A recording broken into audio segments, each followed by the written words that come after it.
O sige, ano masasabi mo sa best friend mo? Si Aliyah po, matalino po yan. Anong level ng matalino? Mataas ang grade sa eskwelahan? Yes. O maabilidad? Matalino in school po. And nag-top notch po siya sa qualifying exam namin before mag-third year. Kasama po siya sa top 10. Nag-valedictorian din po siya dati. And lagi po siya honors. And lister po siya. Okay. Lister ng noisy? Deans and President's May List. utang. May utang. President's List? Alam mo, dati wala akong naririnig na ganyan, mga President's List. ganun Ngayon may pala. mga ganun. May ganun na.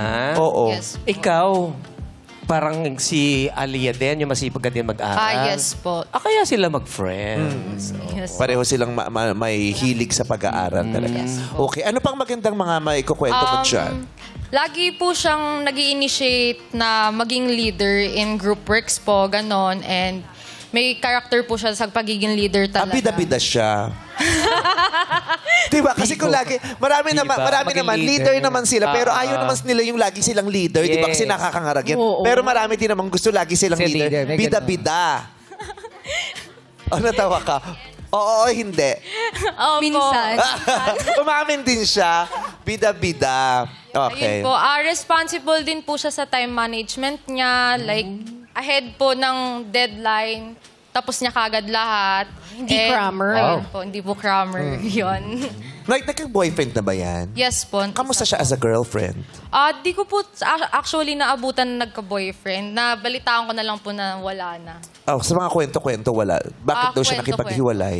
Ayun po, LDR din po yung Ang naging daming dahilan. ganun, ano? LDR talaga, oo.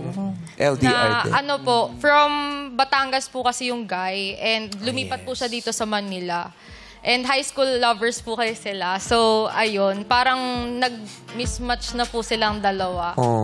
Meron ka bang nararamdaman na red flag about your best friend? Meron po.